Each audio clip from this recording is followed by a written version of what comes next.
अब देखो भाई, तो कल हमारी क्लास में क्या हुआ था? कल आपको पढ़ाया गया था परासरण दाब, right.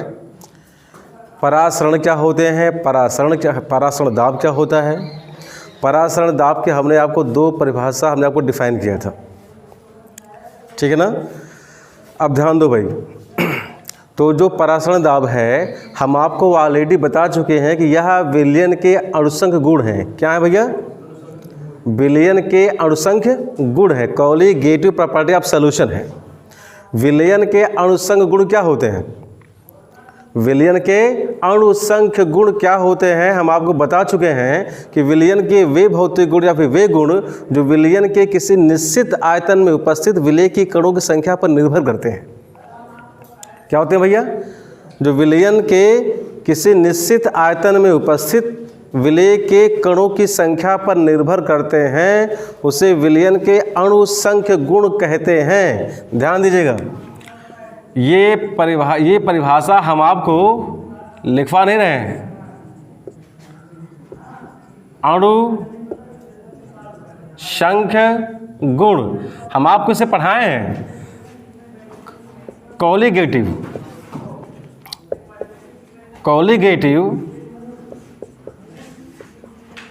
Properties of solution, right. देखो भाई, इसका नाम ही है, ध्यान दीजिएगा इसका नाम ही है अणुसंख्य गुण, अर्थात ऐसे गुण जो अणुओं की संख्या पर डिपेंड हो। क्या हो भैया? जो अणुओं की संख्या पर निर्भर करते हों कि आखिर उस आपके विलयन में विलय के कुल कितने कण घुले हुए हैं, कम घुले हुए हैं कि ज़्यादा घुले हुए हैं। विलय के कणों की मात्रा पर अगर कुछ गुण निर्भर करते हैं तो उसी का नाम होता है अणुसंख्य गुण। और उस अणुसंख्य गुण में कुछ परिभाषाएं, कुछ गुण हमारे पास निम्नलिखित हैं। जैसे हम आपको बताए थे, अणुसंख्य गुण के अंतर्गत हमारा आता है परासरण दाब। क्या था भैया? परासरण दाब।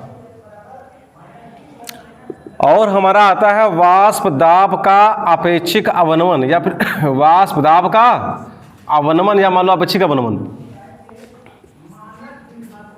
अपेक्षिक अवनमन। और हमारे पास आता है भैया क्वथनांक का उन्नयन, क्वथनांक का उन्नयन। और हमारा आता है हिमांक का अवनमन, हिमांक का अवनमन, ठीक है ना। तो ये हमारा क्या है ये चारों जो प्रॉपर्टी हैं ये आपके कॉलीगेटिव प्रॉपर्टी ऑफ सॉल्यूशन है, विलयन के अणुसंख्य गुण हैं। इन्हीं को बारी बारी से आपको अध्ययन करना है। परासरण दाब क्या होता है, ऑस्मोटिक प्रेशर क्या होता है, वाष्प दाब का अपेक्षिक अवनमन क्या होता है, इसका हम अध्ययन हम आगे करेंगे। क्वथनांक का उन्नयन क्या होता है, हमें इसका अध्ययन करना है। हिमांक का अवनमन क्या होता है, हमें इसका अध्ययन करना है। अगर हम चारों अध्ययन कर लेंगे तो चारों हमारे क्या है, ये अणुसंख्य गुण हैं। कभी कभी आपके ऑप्शन में पूछता है कि विलयन का अणुसंख्य गुण नहीं है। क्या पूछता है भैया? अणुसंख्य गुण नहीं है। तो चार ऑप्शन क्या कर, चार ऑप्शन देता है, तीन ऑप्शन देगा, चौथा ऑप्शन कुछ दूसरा क्या करेगा, चौथा ऑप्शन कुछ दूसरा दे देगा। तब आपको ध्यान, तब आपके दिमाग में होना चाहिए कि अणुसंख्य गुण कौन कौन है, उसी के गाड़ी आपको टिक मारना है। तो ये आपको क्या आता है, एक नंबर में ये क्वेश्चन आपका बहुत ही इंपॉर्टेंट है कि विलयन के अणुसंख्य गुण नहीं हैं। तो ये भी हमारा है, ये भी हमारा है, ये भी हमारा है। यहाँ तो चारों, यहाँ चारों है ना। तो जो न हो उसे आपको टिक मारना होता है। तो कल हम आपको क्या पढ़ाए थे, इसी अणुसंख्य गुण में हम आपको पढ़ाए परासरण दाब पढ़ाए हैं। परासरण दाब की परिभाषा एक बार पुनः सुन लीजिए भाई। परासरण दाब की परिभाषा एक बार पुनः सुन लो, कितनी इजी परिभाषा उसकी है, ठीक है ना। परासरण क्रिया को रोकने के लिए विलयन पर लगाया गया आवश्यक अतिरिक्त दाब क्या कहलाएगा? परासरण दाब कहलाता है। फिर सुन लो, परासरण क्रिया को रोकने के लिए विलयन पर लगाया गया आवश्यक अतिरिक्त दाब। ध्यान देना है, अगर दो विलयन है, एक तनु है एक सांद्र है, तो आपको कहाँ दाब लगाना पड़ेगा? अधिक सांद्र। हाँ, कहाँ पर भैया? सांद्र विलयन, जिसकी सांद्रता अधिक होगी आप उसी पर दाब लगाना है। ठीक है ना। और ध्यान देना है, परासरण दाब लगाने का हमारा मुख्य उद्देश्य ये है कि विलायक के अणुओं का प्रवाह रुक जाए। जैसे ही विलायक के अणुओं का प्रवाह रुकता है, ठीक है ना, वैसे ही आप उसका मेजर कर लेते हैं कि आखिर कितना दाब हमने इस पर डाला। जितना दाब डालते हैं that is osmotic pressure, osmotic pressure, right. तो इसकी चर्चा हम आपको कल कर चुके हैं। और ध्यान दीजिएगा भैया कि एक एक परिभाषा बहुत ही इंपॉर्टेंट है, जान लीजिए। और देखो भाई, परासरण दाब की परिभाषा, इसकी जो डिफिनेशन है ऑस्मोटिक प्रेशर, इसकी 2 परिभाषा हम आपको करवाए थे, अगर आपको दिमाग में हो तो। परिभाषा नंबर हम आपको 2 लिखवाए थे। वो आपका था, क्या था? द्रव स्तंभ के द्रव स्थैतिक दाब के बराबर होता है ना। हम आपको लिखवाए हैं, किसी विलयन का परासरण दाब द्रव स्तंभ के उस द्रव स्थैतिक दाब के बराबर होता है जो परासरण क्रिया को रोक देता है। एक बार फिर सुन लीजिए, किसी विलयन का परासरण दाब द्रव स्तंभ के उस द्रव स्थैतिक दाब के बराबर होता है जो परासरण क्रिया को रोक देता है। इसका फिगर हम आपको ड्रा करा चुके हैं, सब आपको समझा चुके हैं, है ना। और देखो, तो परासरण दाब जो पढ़ाए थे हम ये वाला, तो इसका हमारा क्या था? इक्वल द्रव स्थैतिक दाब, ठीक है ना। हमारा क्या था? H D. एच क्या होता है पता है भाई सब लोगों को? डी क्या होता है? जी क्या होता है? सब पता है, हमको पता, सब पता लोग, ठीक है ना। H D G. एच मतलब द्रव स्तंभ में द्रव तल की ऊंचाई, डी मतलब द्रव का घनत्व, और जी मतलब, लीजिए कितना आसान, समझ गया ना। अब देखो भाई, तो ये हमारा हो गया परासरण दाब। अब थोड़ा एक बार इसमें हम और समझते हैं। परासरण दाब हम आपको कल पढ़ा चुके हैं, ठीक है ना। अब ध्यान दो, जरा बताओ भाई आप लोग कि ये आपका परासरण क्या होता है? ऑस्मोसिस। ऑस्मोसिस की परिभाषा भी हम आपको डिफाइन कर चुके हैं। ऑस्मोसिस की परिभाषा हमें कौन बताएगा? बताओ।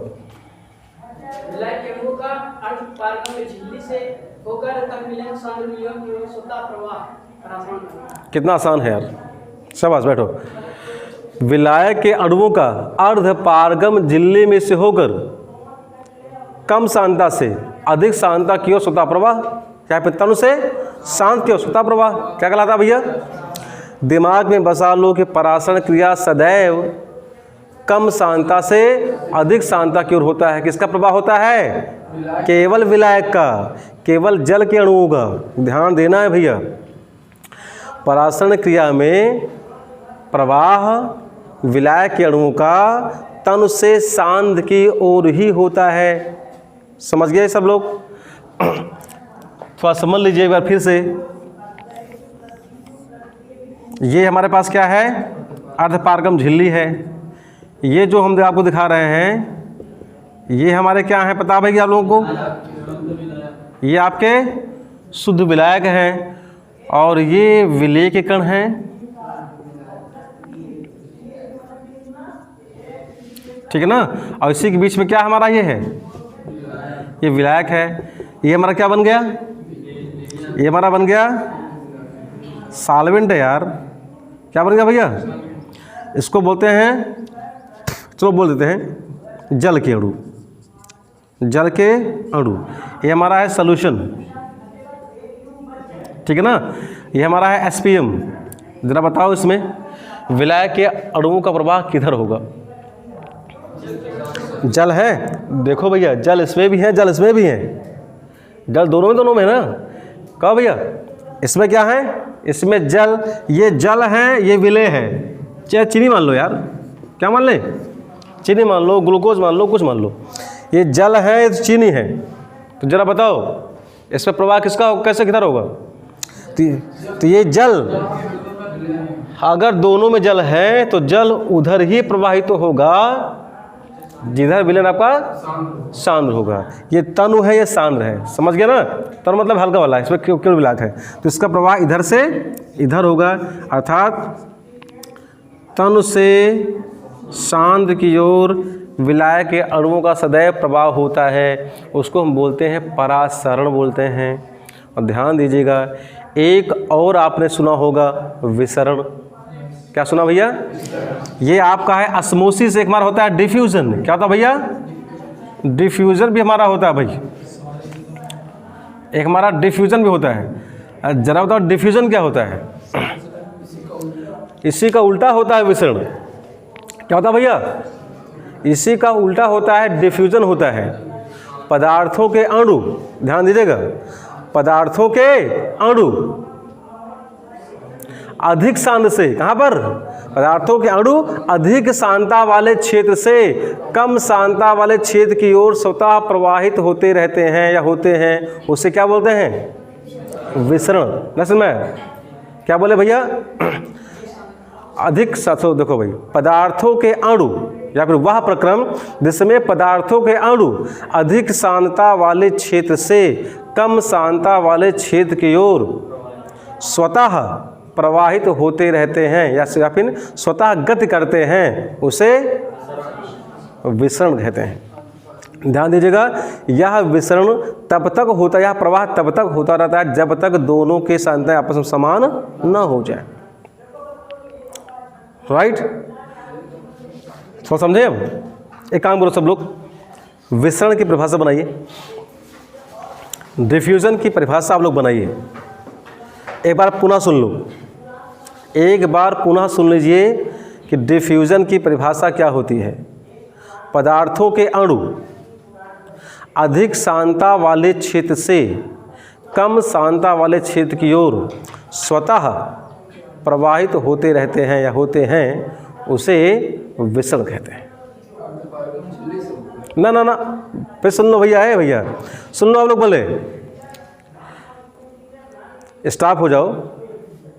परासरण क्रिया में अर्धपारगम झिल्ली हमने बोला था ना, लेकिन विसरण में ना, विसरण में किसी प्रकार की किसी झिल्ली की आवश्यकता नहीं होती है, अतः परासरण क्रिया सदैव अर्धपारगम झिल्ली के द्वारा ही होती है, लेकिन विसरण क्रिया में किसी झिल्ली की हमें आवश्यकता।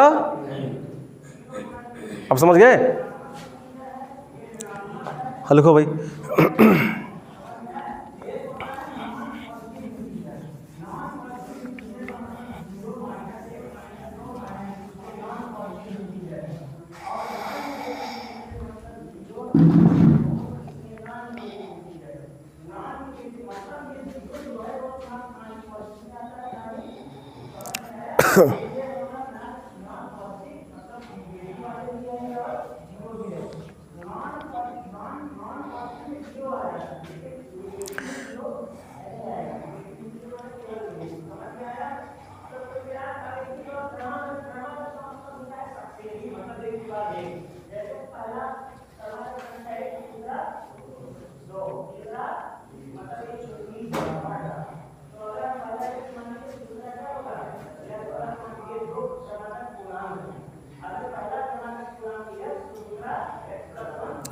भाई लिख लिए, अगर ना लिखे तो एक बार पुनः सुन लो। पदार्थों के अणु अधिक सांद्रता वाले क्षेत्र से कम सांद्रता वाले क्षेत्र की ओर स्वतः प्रवाहित होते रहते हैं, जिसे विसरण कहते हैं। यह प्रक्रम तब तक चलता रहता है जब तक कि दोनों की सांद्रता आपस में बराबर न हो जाए। समझ गया ना? आप मेरी बात ध्यान दो भाई। जैसे मान लो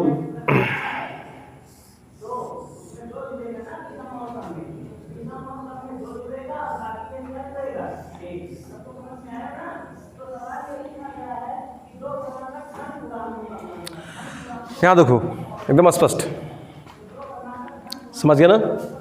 ये हमारे पास है, यहाँ हमने फिगर, ध्यान समझिएगा, इसी फिगर से आप दोनों की परिभाषा को डिफाइन कर सकते हैं। ये हमारे क्या है भैया, पता है किसी को? Pure solvent. ये आपका है, ये आपका है जल के अणु। क्या हमारे जल के अणु हैं। क्या फिगर आपको दिखाई पड़ रहा है? जल के अणु हैं, इसमें हम कुछ डाल दें, ठीक है ना। इसमें आप डाल दो, क्या लिखा है? ये लिखा है शुगर सॉल्यूशन, शुगर सॉल्यूशन। ये क्या है पता किसी को? ये हमारे विलय कण हैं, ठीक है ना, समझ गए। ये हमारा बन गया, क्या बन गया? विलयन। ये हमारा क्या बन गया? जल के अणु। इसको बोलते हैं सॉल्वेंट। जरा बताओ इसमें कौन तनु है, कौन सांद्र है? ये शांत तनु है ना। आप चाहें तो देखो भाई, आप चाहें तो इसको भी क्या कर सकते हैं, इसको भी हल्का सा इसमें ले लो, कोई दिक्कत नहीं है। हमने क्या ले लिया? थोड़ा सा हमने इसमें भी विलेकण ले लिया, थोड़ा सा ना, समझेगा। इसमें विलेकण है, इसमें विलेकण है नहीं है, दोनों में है ना। इसमें ज़्यादा है, इसमें कम है। जिसमें कम है उसे क्या बोलते हैं? तनु विलयन। इसे क्या बोलेंगे भैया? इसे बोलेंगे सांद्र विलयन। ऐसे आप बोलते हैं कौन, है ना, सॉल्यूशन। अब देखो, क्या इनके बीच में कोई झिल्ली लगी है? नहीं लगी है। हमने क्या किया? दोनों को एक दूसरे के संपर्क में कर दिया है। दोनों को एक दूसरे के संपर्क में जैसे रखेंगे, इसमें किसी भी प्रकार की झिल्ली का कोई भी यूज़ हमने नहीं किया है। अब क्या होगा इसमें से तुरंत विलयन एक दूसरे के संपर्क में आना शुरू कर देंगे। पदार्थों के अणु एक दूसरे के संपर्क में आना शुरू कर देंगे, लेकिन कैसे जाएंगे भैया? अगर झिल्ली नहीं लगी है तो अधिक सांद्रता वाले विलयन से इसके अणु कम सांद्रता वाले विलयन की ओर गति करना शुरू कर देंगे। तो अब क्या होंगे? इसके अणु तुरंत क्या करेंगे? इस एरिया में, ठीक है ना, जो इसके अणु हैं, इसके दोनों अणु, सभी अणु, इसके सॉल्यूशन के अणु इस एरिया में गति करना शुरू कर देंगे। और क्या हो रहा है? कुछ देर बाद इसके अंदर भी अधिक मात्रा में हमारा ही हो जाएगा, ठीक है ना। ये प्रवाह तब तक होता रहेगा जब तक कि दोनों की सांद्रताएं आपस में बराबर न हो जाए। जैसे ही दोनों की सांद्रताएं आपस में बराबर हो जाती हैं, वैसे यह प्रवाह, यह क्रिया रुक जाती है। तो ये हमारा क्या हो गया? विसरण। समझ गया ना। आपने कभी देखा है, आप एक बीकर ले लो, ठीक है ना, आप एक जल ले लो, जल, किसी पात्र में जल ले लीजिए, आप उसमें स्याही की एक बूंद डाल दीजिए। क्या डालेंगे? स्याही की ड्रॉप ले लीजिए, ड्रॉपर, उससे एक बूंद स्याही डाल दीजिए। आप क्या देखते हैं? कुछ देर में स्याही की पूरी बूंदें पूरे में समान रूप से फैल जाती है। नहीं समझे? कहो भैया, हम क्या बता रहे हैं? आप एक पात्र में क्या ले लें? जल ले लीजिए, उसमें क्या डाल दें? स्याही की ड्रॉपलेट से 2 बूंद या 1 बूंद उसमें डाल दीजिए। क्या देखते हैं? कुछ देर बाद पूरा का पूरा जो आपका जल बिल्कुल वाइट था, जो भी था ना, उसमें स्याही कर पूरे में समान रूप से फैल जाते हैं। आपकी स्याही क्या है? उसकी सांद्रता अधिक है, जल आपका तनु है ना। तो क्या हुआ? स्याही के कण पूरे में समान रूप से विसरित हो गए। इसे क्या बोलते हैं? विसरण बोलते हैं। कुछ ले लो यार, हाँ, क्या करें आप? एक पात्र में जल ले लें, आप उसमें किसी कलर को डाल दीजिए। क्या डालेंगे? कलर, कोई गुलाबी कलर हो, डाल दो। क्या हो रहा है? पूरे समान रूप से कुछ देर में फैल जाते हैं, ठीक है ना। तो ये हमारा क्या हो गया? ये हमारा क्या हो गया? विसरण, ठीक है ना। अब देखो भाई, इस फिगर को आपको बनाना है कहाँ पर? विसरण के परिभाषा में फिगर को ड्रा करना है। लेकिन अभी थोड़ा रुको, अब हम क्या करें? आप कहानी थोड़ा चेंज कर दें। फिगर को दिमाग पे रख लो, फिगर को दिमाग पर रख लीजिए, इससे आपको बनाना है। इससे हम थोड़ा सा इरेज कर रहे हैं, राइट। देखो भाई, हमारा फिर उससे बन गया, ठीक है ना। अब क्या करें? अब हम इसी के बीच में क्या लगा दें? हमने इसी के बीच में एसपीएम झिल्ली को लगा दिया। अब कहानी बिल्कुल क्या हो गई? उल्टी हो गई। इतना कर देने से, बीच में एक एसपीएम झिल्ली लगा देने से यही प्रक्रम आपका बिल्कुल पलट गया। अब क्या होगा? अब इधर ये तो आएंगे तो, लेकिन इसमें जा नहीं पाएंगे। लेकिन इसके अणु आराम से इसके बीच के होल से आराम से निकल जाएंगे। जरा बताएंगे कैसा क्यों हो पाता है? यस, अर्धपारगम झिल्ली के बीच में इतना कम होल उसना, जो उसके होल होते हैं वो बहुत ही बारीक होते हैं, इतने बारीक होते हैं कि विलेय के कण उसमें से आर पार जा ही नहीं पाते। समझ गए ना? उसमें से केवल विलायक के अणु ही आर पार जा सकते हैं, इसलिए विलायक के अणु इसमें से आराम से आर पार हो जाते हैं। इसलिए इसे क्या बोलते हैं हम? परासरण। परासरण में अर्धपारगम झिल्ली की पूर्णता आवश्यकता होती है। अगर वो नहीं है तो फिर वहाँ पर परासरण नहीं क्या होगा? विसरण होगा।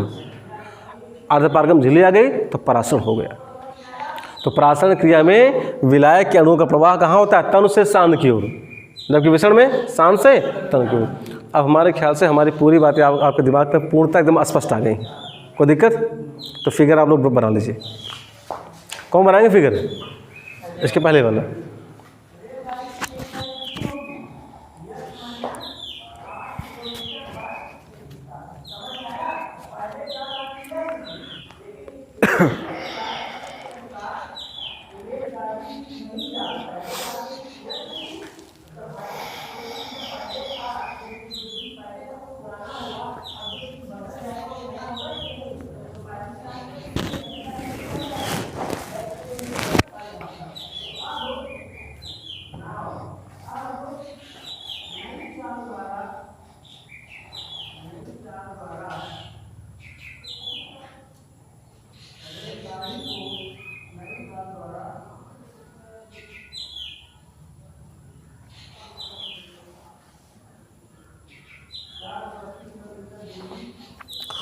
तो बच्चा लोग, विसरण और परासरण दोनों की परिभाषा बिल्कुल क्लियर हो गई ना सबकी ना?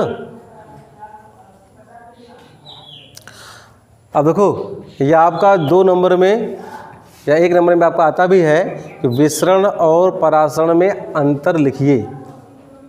क्या था भैया? विसरण और डिफ्यूजन एंड ऑस्मोसिस में 2 अंतर लिखिए। 2 अंतर एकदम सामने है।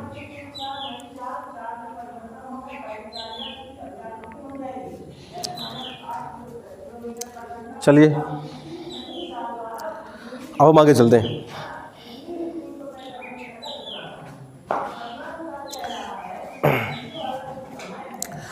विसरण देखो भाई, विसरण के एग्जाम्पल में आप आराम से लिख सकते हैं। क्या? जल से भरे बीकर में स्याही की 2 बूंद डालने पर, है ना? जल से भरे बीकर में स्याही की 2 बूंद डालने पर स्याही के कण पूरे जल में या पूरे में फैल जाते हैं। ठीक है ना? जानते क्या होता है? विसरण में जो कण होते हैं, जो उनकी मूवमेंट होती है बिल्कुल रैंडम होती है। कैसे होती है भैया? बिल्कुल रैंडम होती है, मतलब किस ओर जाए वो निश्चित नहीं है। अब देखो, अब आते हैं परासरण दाब पर। ध्यान दो बच्चा लोग, परासरण दाब हम आपको कल बताए थे। ये भाई फिगर देखो, अगर आपको फिगर याद हो तो आप समझ जाएंगे। ये फिगर आपके दिमाग में शायद आ गया होगा ना? देखो भाई, यहाँ पर एक हल्का सा हम पॉइंटर लगा देते हैं ऐसे, राइट?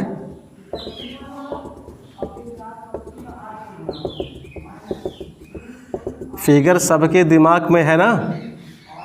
ये वाला फिगर, ये फिगर आपके दिमाग में है कल वाला? यहाँ से ये आपकी अर्धपारगम झिल्ली है ना? तो यहाँ पर क्या हो रहा था? विलाय के अणुओं का प्रवाह, ये आपका तनु है, ये आपका क्या है? सांद है। फिगर से बिल्कुल स्पष्ट है। ये विलायक हमारा क्या है? विलन हमारे पास है। तो इसमें क्या हो रहा था भैया? विलाय के अणुओं का प्रवाह स्वतः ही अर्धपारगम झिल्ली से तनु से सांद की ओर हो जा रहा था। तो यहाँ से इसके अणु कहाँ जा रहे थे? यहाँ ठीक है ना? इधर से इधर जा रहे थे, तनु से सांद की ओर। हमने इसमें एक तल लगाया था जिसके द्वारा बिल्कुल स्पष्ट नज़र आ रहा था कि इसमें प्रवाह हो रहा है कि नहीं हो रहा है। अगर इसको हम ऐसे कर दें, पूर्णतः बंद कर दें, तो इसमें दिमाग में अगर पारदर्शी नहीं है, फिर कुछ भी हो ना, तो इसमें क्या है भैया?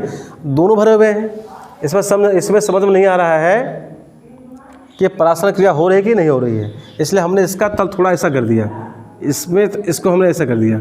ऐसा करने से क्या हो गया, ये तल पूर्णतः हमारा खाली है, ठीक है ना। अब जब विलायक के अणु जब विलायक के अणु इसमें से इसमें जाएंगे तो क्या हो जाएगा, इसमें का तल जो खाली स्थान है ये भरना स्टार्ट हो जाएगा। जब भरना स्टार्ट हो जाएगा तब यही हमें संकेत देता है कि परासरण क्रिया हमारी स्टार्ट हो गई, ठीक है ना। तो इसकी क्या होगा, इसके परासरण क्रिया क्या होगा भैया, इसकी स्टार्ट हो गई, इसका तल ऊपर जाना शुरू हो गया। अब हम कल क्या बताए थे कि हम इस पर एक हल्का क्या कर दें, बाट रख दें, बाट। अगर बाट रख देंगे तो परासरण क्रिया की गति जो थी उसकी स्पीड हल्की सी कम हो जाएगी, बंद नहीं हो जाएगी, कम हो जाएगी, ठीक है ना। अब हम इस पर एक हल्का सा बाट और रख दें तो अब क्या हुआ, अब दाब और डाले तब ये परासरण क्रिया आपकी बंद हो गई, अर्थात अब इसका तल बिल्कुल स्थिर हो गया। अब न बढ़ रहा है ना घट रहा है, अर्थात आपके परासरण क्रिया बंद हो गई। इसे क्या बोलते हैं, जिस दाब को डालने पर परासरण क्रिया बंद हो जाए उसे क्या बोलते हैं, परासरण दाब। तो परासरण दाब आपने कहाँ लगाया, अधिक सांद्रता वाले विलयन पर। कहाँ पर भैया, तो हम क्या बताए थे कल भैया, परासरण दाब की परिभाषा हमने क्या बताई थी, सब भूल गए यार। परासरण क्रिया को रोकने के लिए विलयन पर या फिर अधिक सांद्रता वाले विलयन पर लगाया गया आवश्यक न्यूनतम दाब परासरण दाब कहलाता है, राइट। अब एक बात, परासरण दाब आपको हम कल पढ़ाए थे, अब ध्यान दो जरा। इसमें से क्या हो रहा है, इस समय जो विलायक के अणु हैं ये तनु से सांद्र की ओर, कहाँ से, तनु से सांद्र की ओर प्रवाहित हो रहे हैं। हम इस पर एक बार थोड़ा सा और रख दें। अभी तक क्या था, इस देखो भाई 2 बार तक तो परासरण क्रिया रुक गई थी, अर्थात विलायक के अणु का प्रवाह बिल्कुल बंद हो गया था। अब हम क्या कर रहे हैं, हमने एक बार और लगा दिया। अब क्या होगा, अब भैया धारा की दिशा क्या हो गई, उल्टी चलने लगी। अब क्या हुआ, अब धारा की दिशा पलट गई। अब उसी अर्धपारगम झिल्ली से जो विलायक कण थे ना, वो विलायक कण अब इसमें से कहाँ होंगे, अधिक दाब डालने से अधिक सांद्रता वाले विलयन की तरफ से विलायक के कण कहाँ पर, तनु की ओर जाना स्टार्ट हो जाते हैं, अर्थात परासरण क्रिया आपकी विपरीत दिशा में होने लगती है। समझ में क्या होता है भैया, अधिक सांद्रता वाले विलयन पर परासरण दाब से अधिक दाब लगाने पर, है ना, लगाने पर परासरण क्रिया विपरीत दिशा में होने लगती है, जिसे व्युत्क्रम परासरण कहते हैं।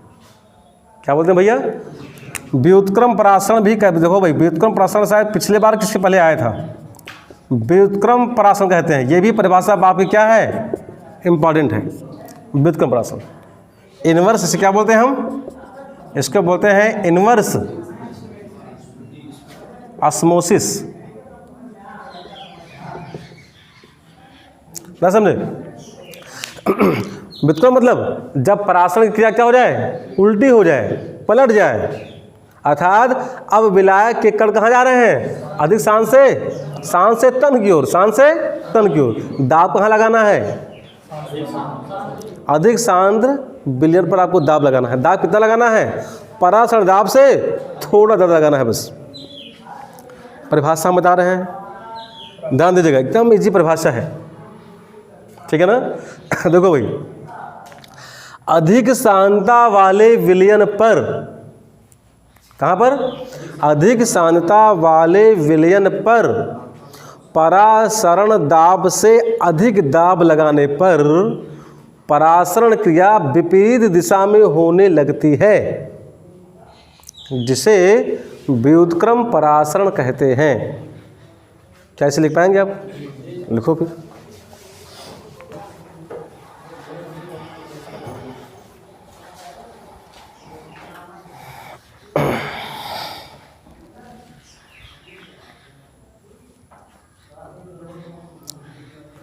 डालो हेडिंग, इनवर्स ऑस्मोसिस, व्युत्क्रम परासरण।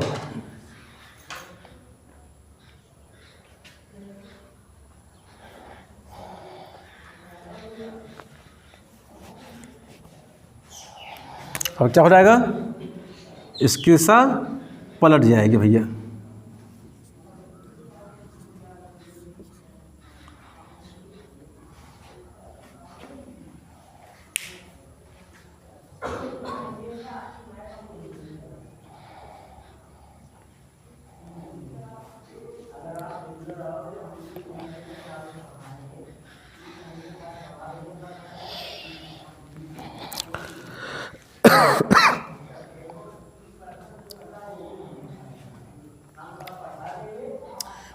एक बार परिभाषा फिर सुन लीजिए। अधिक सांद्रता वाले विलयन पर परासरण दाब से अधिक दाब लगाने पर परासरण क्रिया विपरीत दिशा में होने लगती है, जिसे व्युत्क्रम परासरण कहते हैं। ठीक है ना। और क्या करना है भैया, व्युत्क्रम परासरण के ऊपर थोड़ा सा वहाँ लिख लेना इम्पोर्टेंट।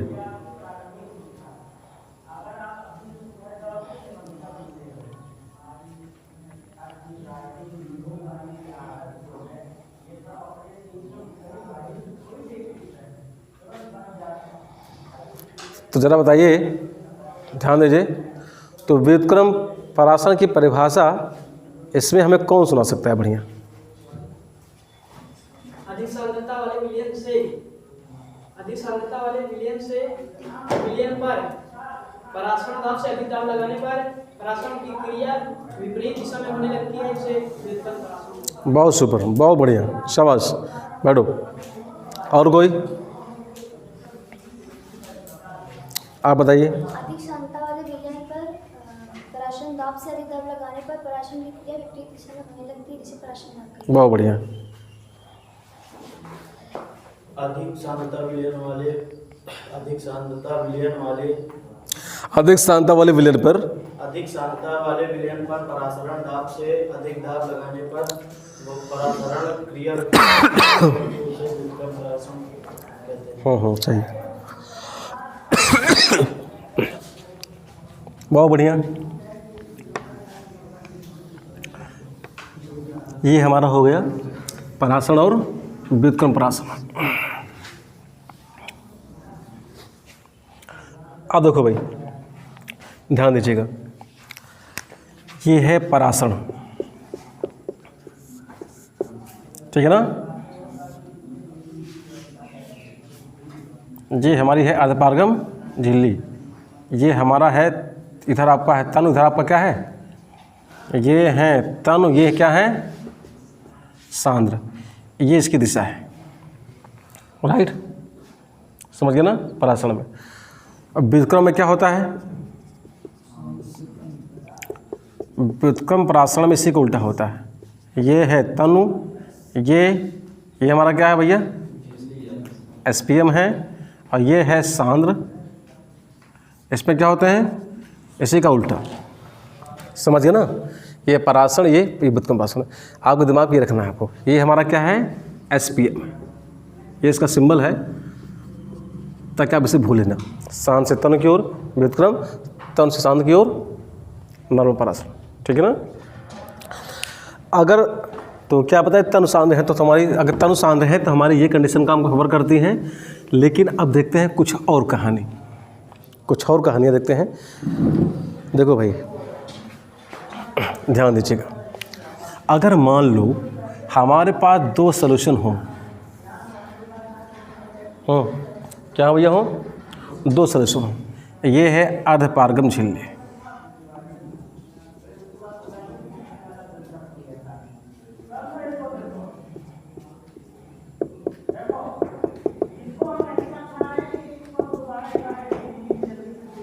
राइट।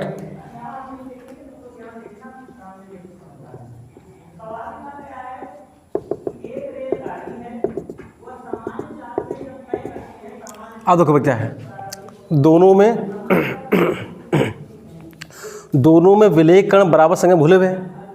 क्या भैया है, दोनों में विलय के कण बराबर संख्या में घुले हुए हैं। अगर दो विलयन हो, दोनों के आयतन समान हो और दोनों में विलय की मात्राएं भी समान हो, तब उसमें न कोई तनु होता न कोई सांद्र, उसमें दोनों की सांद्रता आपस में बराबर होती। न समझे? ठीक है ना? क्या बताएं भैया?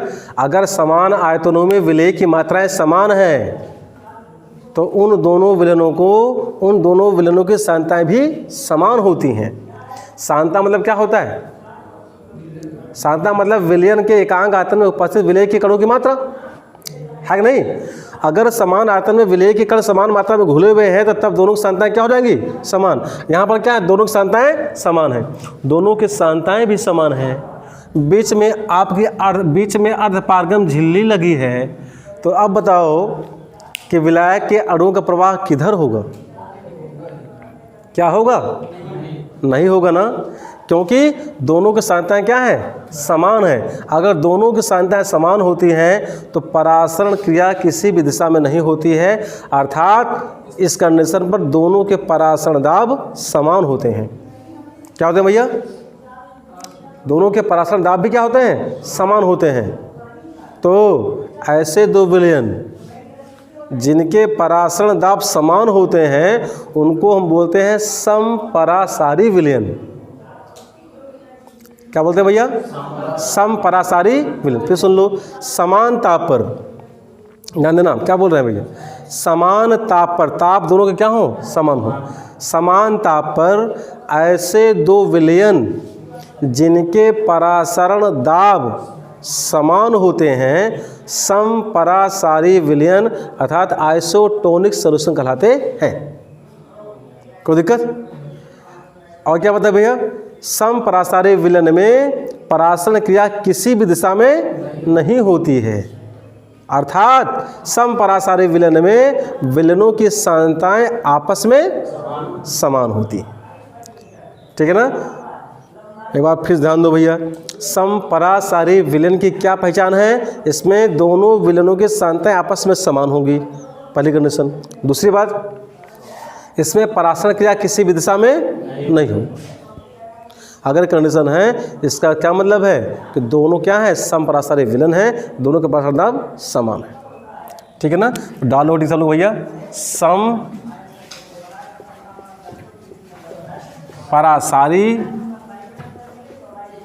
विलयन आइसोटोनिक सॉल्यूशन।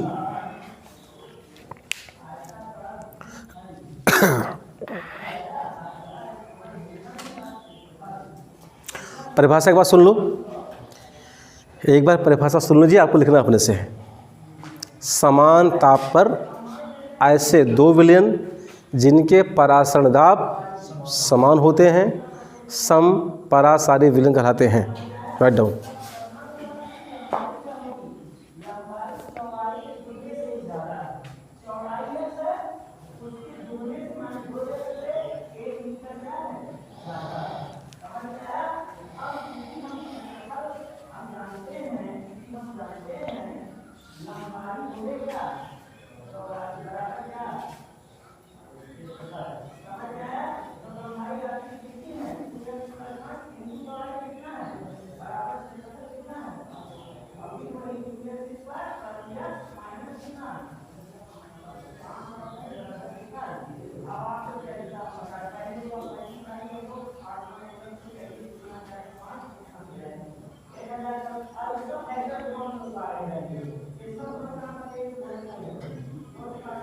हो गया भैया? क्या लिखा आप लोगों ने? सम,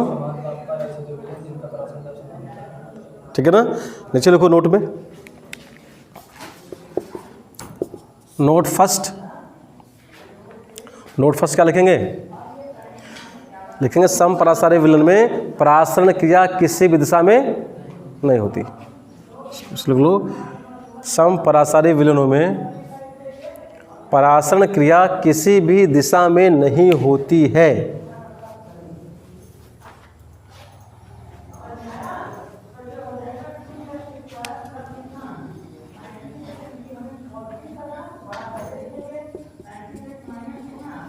परासरण क्रिया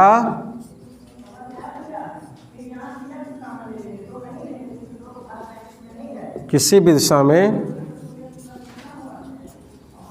नहीं होती है। और सेकंड लिखिए,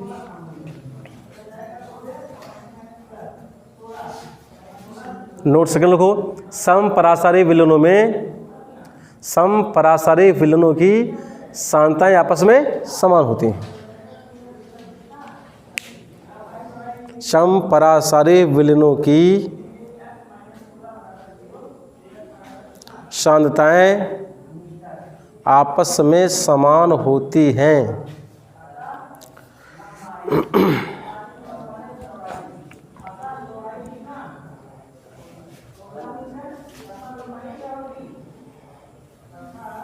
राइट, ठीक ना। अब देखो भाई,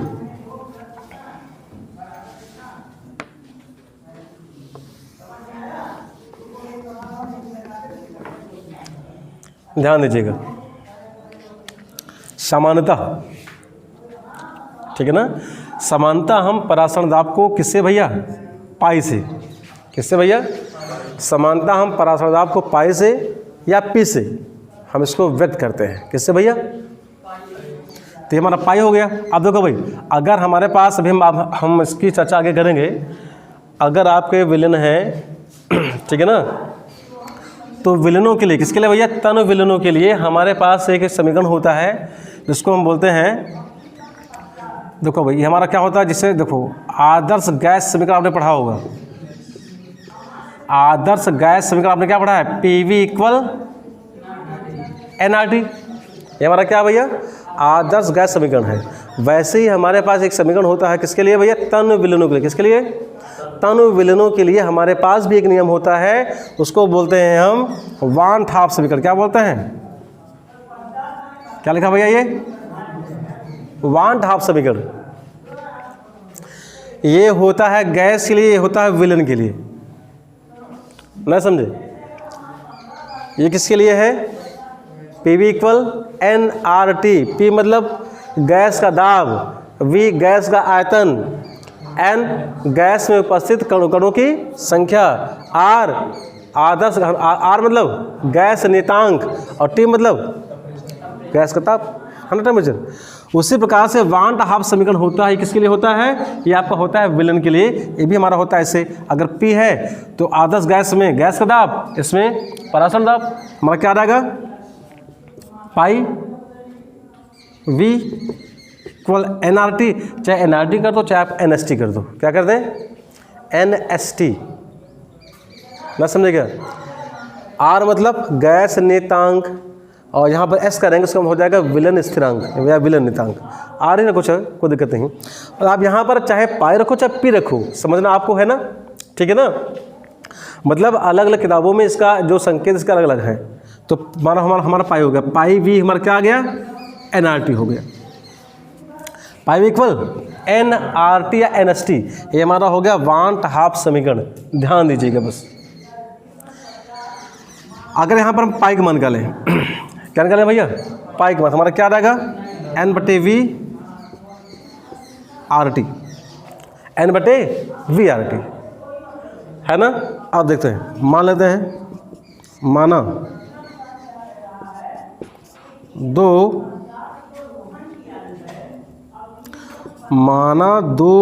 विलयन हमारे क्या क्या हैं, ए व बी हैं। हमने क्या मान लिया भैया कि आपके दो सोल्यूशन कौन सा, ए और, अरे यार समझा दिए क्या, लीजिए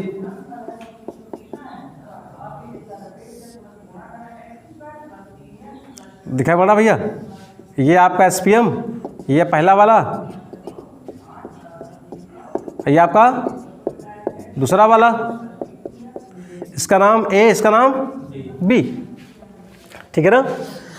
माना दो विलयन ए व बी हैं,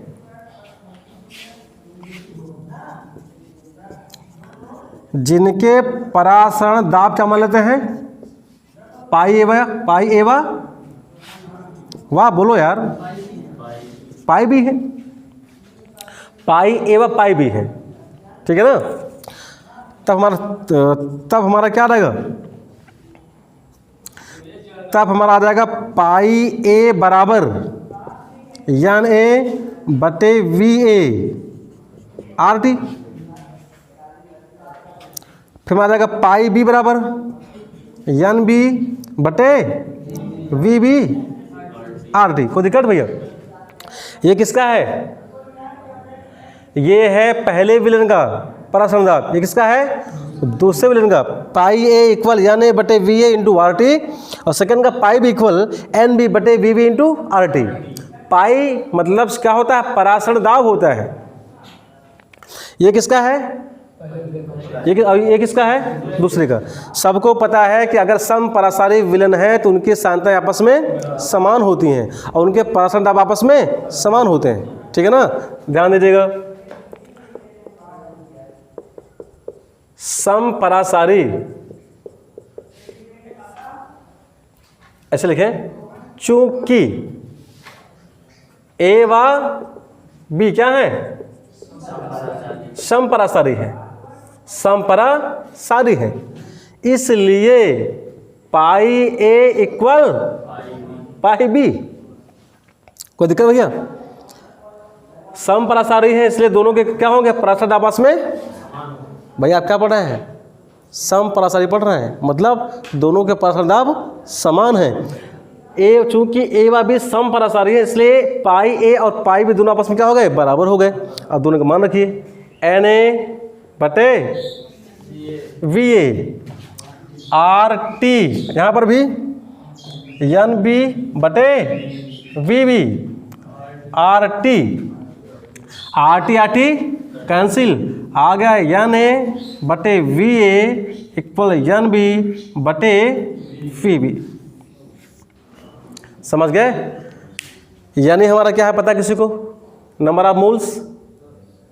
N मतलब नंबर ऑफ मोल्स, ना समझे क्या? किसके मोल्स? विलयन A में विलय कणों की संख्या और VA एक आयतन, मोलों की संख्या बटे आयतन लीटर में। सांद्रता, मोलर सांद्रता, मोलरता दिमाग को नहीं आ रहा है?